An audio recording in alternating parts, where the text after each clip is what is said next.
मत्स्य कच्छ वराह स्वरूपी वामन नाम धराया, केते ही बौद्ध निकलंकी, कहिए तीन भी अंत न पाया।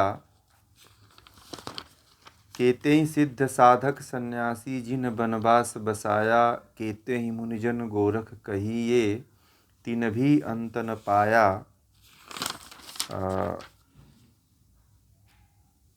जाकी गति ब्रह्मौ नहीं जानी, शिव सनकादिक हारे, ताके गुण नर कैसिक पैहों, कहीं कबीर पुकारे। यह है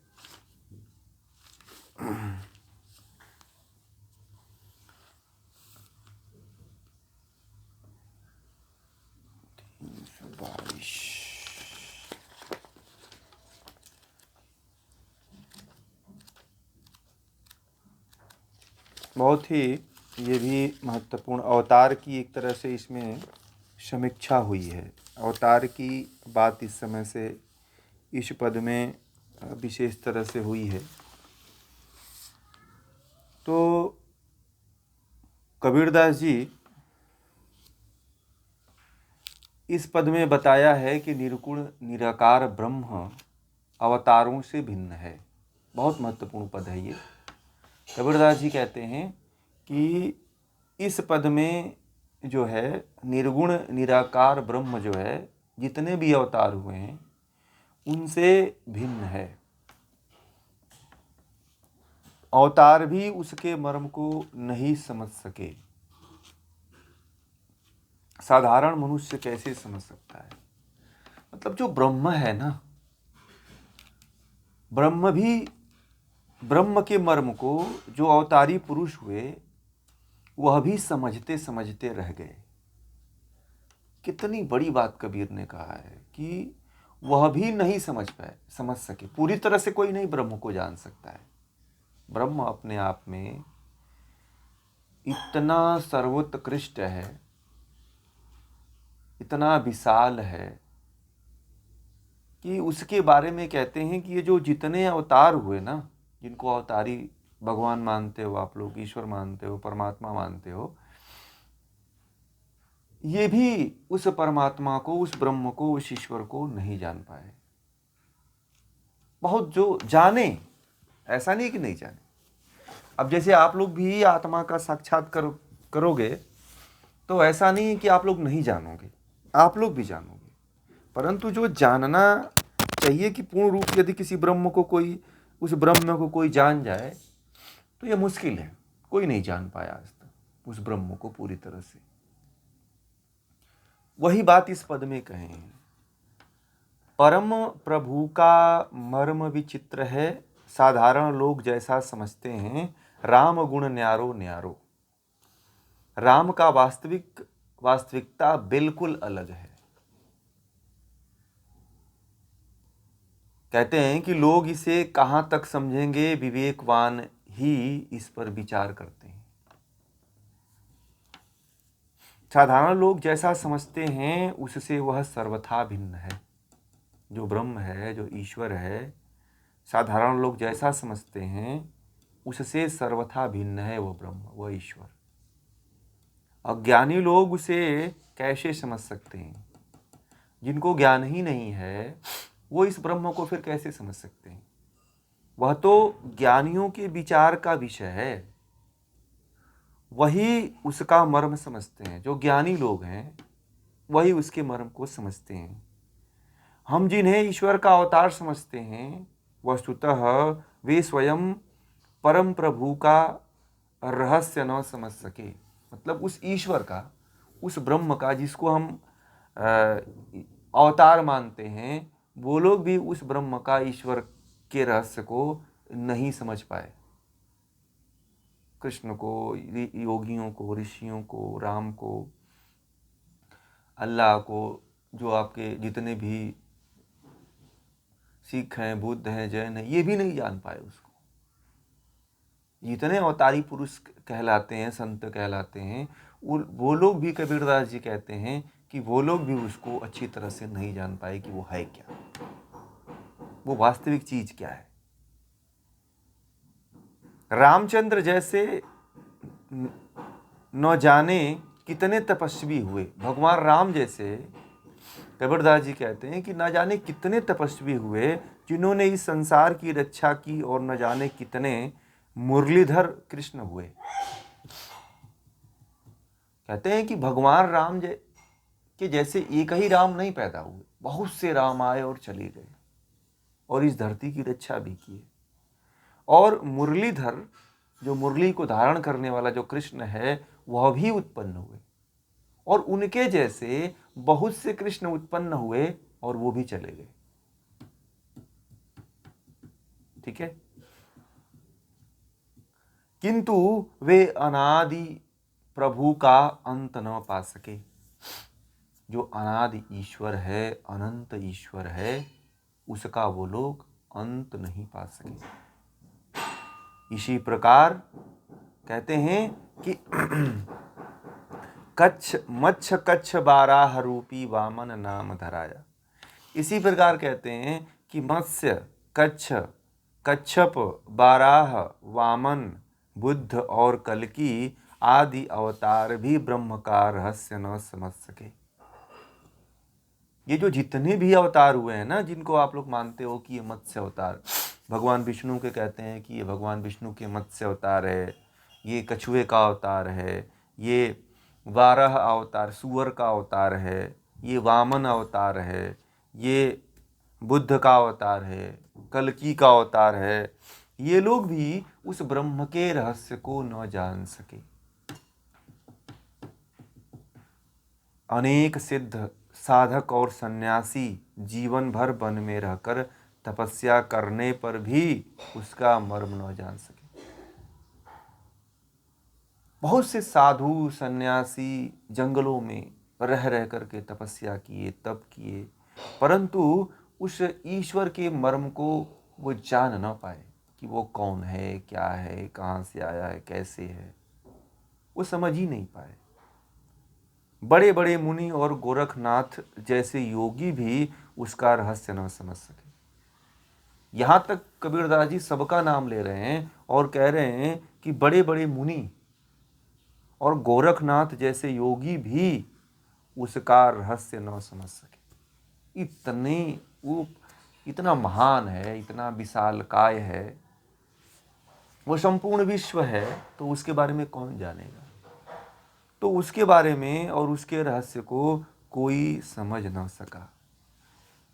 कबीरदास जी पुकार कर कह रहे हैं कि जिस परम तत्व के रहस्य को ब्रह्म भी न जान सके और शिव शनकादि जिसको खोज कर हार गए, उसके रहस्य को साधारण मनुष्य कैसे समझ सकते हैं। जिसको खोजने के लिए ब्रह्मा जैसे ऋषि, भगवान शिव, शनकादि ऋषि जो थे वह भी खोज के हार गए, उसके रहस्य को न समझ पाए, तो साधारण लोग क्या उस ब्रह्म को जान पाएंगे।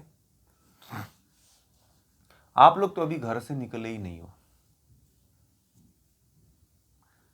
जो दिन रात परमात्मा की खोज में लगा रहता है, परमात्मा को जानने की खोज में लगा रहता है, वह भी पूरी तरह से नहीं जान पाया है कि ब्रह्म क्या है। ठीक है, परंतु है, ऐसा नहीं है कि नहीं। ईश्वर को कोई भी पूरी तरह से नहीं जान पाया, परंतु है, ईश्वर तो है, इसमें कोई दो राय नहीं कि ईश्वर नहीं, ईश्वर है। कोई कहे कि मैं पूरी तरह से ईश्वर को जानता हूं, तो ये उसकी बहुत बड़ी भूल है। कोई कह दे कि मैं तो ईश्वर मैं हो गया हूं, ईश्वर में विलीन हो गया हूं, तो ये भी उसका बहुत बड़ा छलावा है। क्योंकि जो आदिकाल से जो इतने ऋषि मुनि योगी महर्षि सब हुए हैं, वो लोग भी उस ब्रह्म को पूरा नहीं जान पाए, और उस ब्रह्म को हमारे जैसी आत्मा जो है पूरी तरह से जान भी नहीं सकती है। महर्षि पतंजलि बताते हैं ना अपने इस पदों में, बताने के बाद भी हम लोग पूरी तरह से अभी ये कंठस्थ नहीं है, क्लियर नहीं है कि ब्रह्म ऐसा ही है। ब्रह्म के बारे में जो जितने भी ऋषियों ने अपने अनुभव से जान करके इसमें लिख रखा है, इससे भी परे है।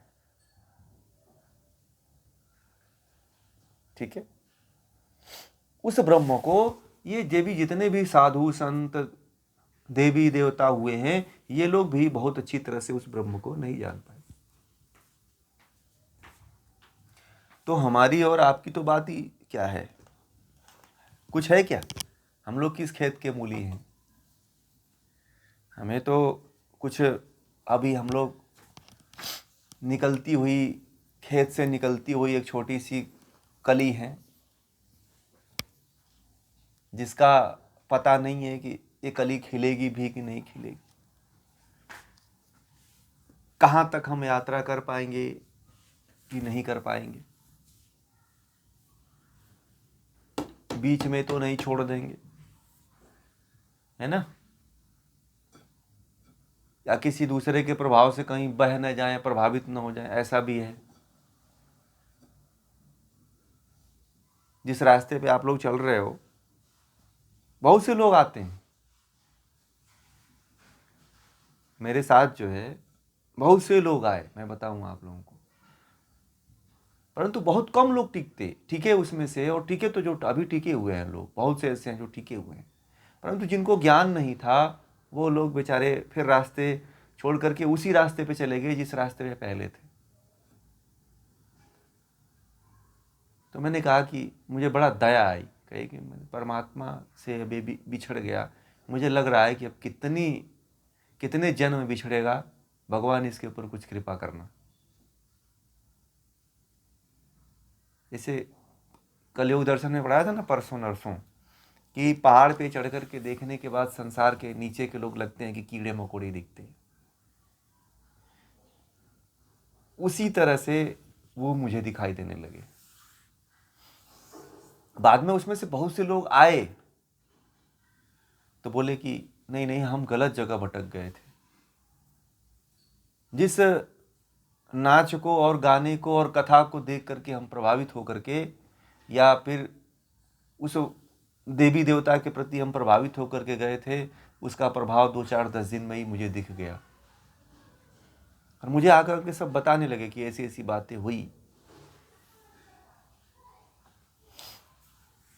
तो देखिए, ये रास्ता ऐसा है ना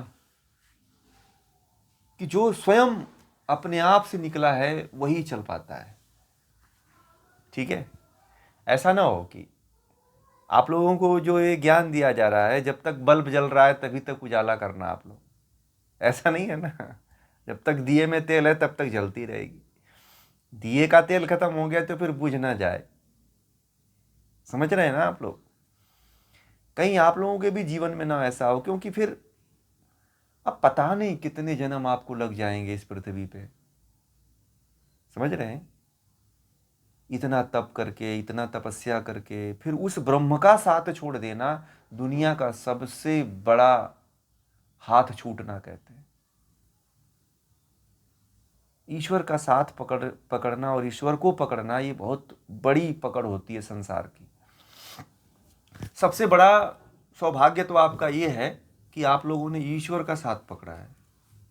दुनिया में यदि किसी चीज को पकड़ने की बात कही जाए कि आपने क्या पकड़ा है, तो ईश्वर का साथ पकड़ा है बस। दुनिया में सब कुछ पकड़ लिया आपने। संसार में और कुछ पकड़ा चाहे नहीं पकड़ा, परंतु ईश्वर को जिसने पकड़ लिया उसने सब कुछ पकड़ लिया। और जिसने ईश्वर को खो दिया उसने मानो सब कुछ खो दिया। क्योंकि यदि 1000 जन्म भी हो जाए तब भी इस राह पे चलना बड़ा मुश्किल है। आप देखो, अपने परिवार में देख लो, दूर जाने की जरूरत नहीं है। अपने परिवार में देख लो, आस पड़ोस में आप लोग देख लो, आप लोग चल रहे हो परंतु आपका परिवार नहीं चल रहा है। आप समझ रहे हो परंतु आपका परिवार समझने के लिए तैयार नहीं है, सुनने के लिए तैयार नहीं है।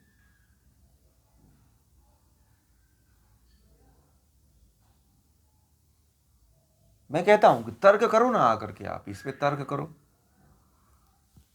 कोई परिवार ऐसा है जो तर्क करना चाहता है तो करे तर्क। तर्क से यदि समझना चाहता है तो तर्क से भी बताएंगे। यहाँ पे कोई हिप्नोटाइज्म की बात नहीं होती है, यहाँ पे किसी को थोपने की बात नहीं होती है कि आप थोप देंगे, आपको करना ही पड़ेगा। बहुत से गुरु आजकल ऐसे ही हैं जो थोपते हैं किसी चीज़ को कि नहीं यही करो, इसी से ऐसे होगा, इस तरह से होगा। यहाँ तो थोपना भी नहीं है भैया। आप ना उद्धार चाहते हो तो ये काम करो, नहीं उद्धार चाहते हो तो फिर आपको ये प्रॉब्लम आएगी।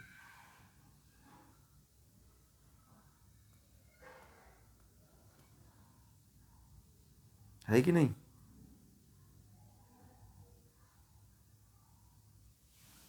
इसलिए कबीरदास जी ने जो बातें कही है ना, बहुत गजब की बातें कही। कबीरदास जी ने जिस मर्म को छुआ है ना, उस मर्म को बहुत कम ऐसे संत हुए हैं, महात्मा हुए हैं जिन्होंने टच किया है। सब लोग उसी अवतार को पूछते हैं ना। आप देखो जितने लोग आपको मिलेंगे सब उसी अवतारों को पूछते हैं। और कबीरदास जी कह रहे हैं कि जिन अवतारों को आप पूछते हो ना, ये भी अवतार उस ब्रह्म को नहीं जान पाए। जिससे शक्ति इनको मिली है वो भी बेचारे उस ब्रह्म को नहीं जान पाए कि आखिर वो है क्या। ये बड़े रहस्य की बात है, ये बड़े ज्ञान की बात है कि वो इस चीज को नहीं समझ पाए।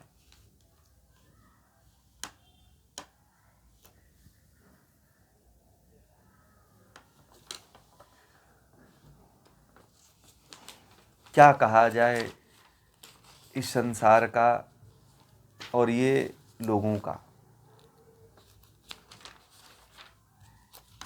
कबीरदास जी तो अपने पूरे जीवन में कहते रह गए, हम लोग भी कह रहे हैं, आप लोग भी कहोगे, क्योंकि जो इस रहस्य को जानता है वह सबसे कहेगा। जो इस आनंद को पी रहा है ना, वो सबको पिलाने की कोशिश करेगा। जो इस ज्ञान को समझ लेता है ना, वो सोचता है कि क्यों ये बावले बन करके दुनिया में भटक रहे हैं। तरस आती है उसके ऊपर। आप जब दुनिया को अपनी नज़रों से देखने लग जाओगे ना, तो आपको तरस आने लगेगा। यही है साधु भाव, यही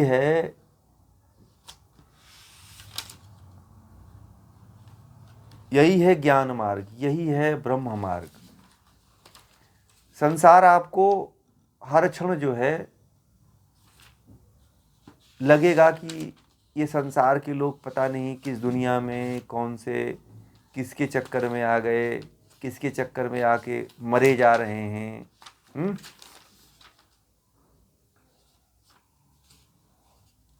किसके चक्कर में आकर के लूटे चले जा रहे हैं, और कहाँ खो जाएंगे ये भी नहीं पता है। कौन इनको खो देगा ये भी आपको नहीं पता है। और आप केवल देख देख करके उनके ऊपर जो है केवल आप हाय कहोगे कि अरे इनका बड़ा नुकसान हो गया, इनको बड़ा क्षति हो गई। ऐसे ही होता है जीवन में। बिना जाने हुए अपनी यात्रा करना, क्या लक्ष्य तक व्यक्ति पहुंच सकता है? बताइए। बिना जाने हुए अपनी यात्रा को करना, क्या व्यक्ति अपने लक्ष्य तक पहुंच सकता है?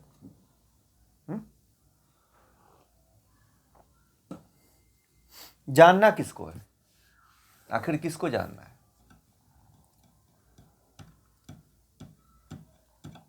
ब्रह्म को, ईश्वर को जानना है। ठीक है, समझ में आ गई बातें?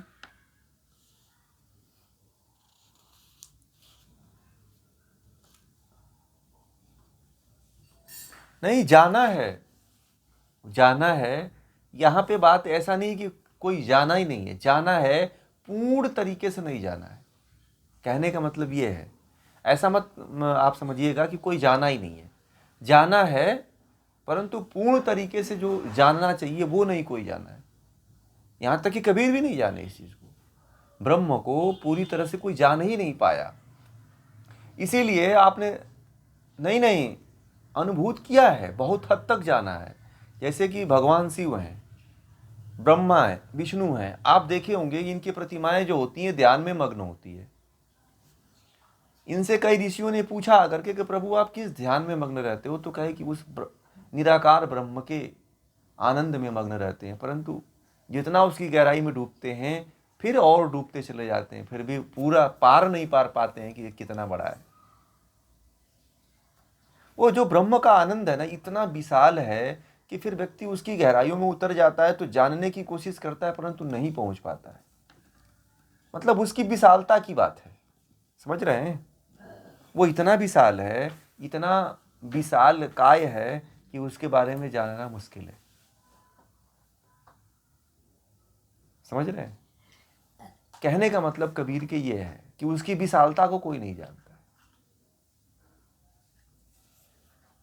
जैसे कि उपनिषद में कहा गया है कि जहां जहां पे गति है वहां वहां पे ब्रह्म है।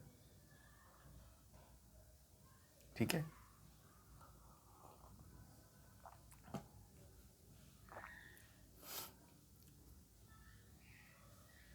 जहां जहां पे स्पंदन है वहां वहां पे गति है, ब्रह्म है।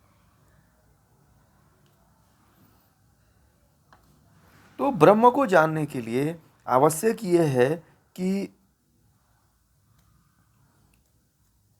उसमें लगना पड़ेगा। जितना पहले के ऋषि लोग जानते थे उतना अगर जान ले तो भी हम बहुत आनंद में रहेंगे। भगवान शिव, भगवान राम, भगवान श्री कृष्ण, जितने ऋषियों का उन्होंने नाम लिया है उतना भी जान ले तो भी हम आनंद में रहेंगे।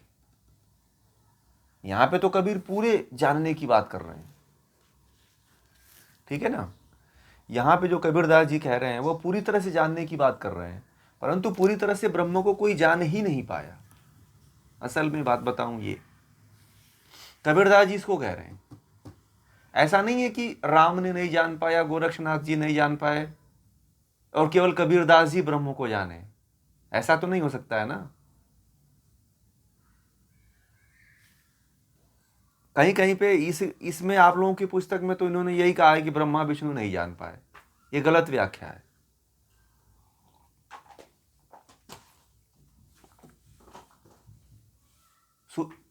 सृष्टि के आदि में ब्रह्मा ने ही चारों वेदों को रचा था। उसे रचने का काम जो है, लिखने का काम जो है, कौन किया था? ब्रह्मा ने किया था। और ब्रह्मा के द्वारा ही ये विद्या धीरे धीरे पहुंची है, हम लोगों तक आई है। तो ऐसा तो है नहीं कि ब्रह्मा जी नहीं जानते थे ब्रह्म को। जानते थे कि नहीं जानते थे? ये जो लोग कहते हैं ना कि ब्रह्मा चाहे शिव चाहे विष्णु, ये लोग जानते थे। ये लोग ऋषि हुए उस युग के, रहे होंगे कोई योगी जो आज तक भी इनको जाना जाता है।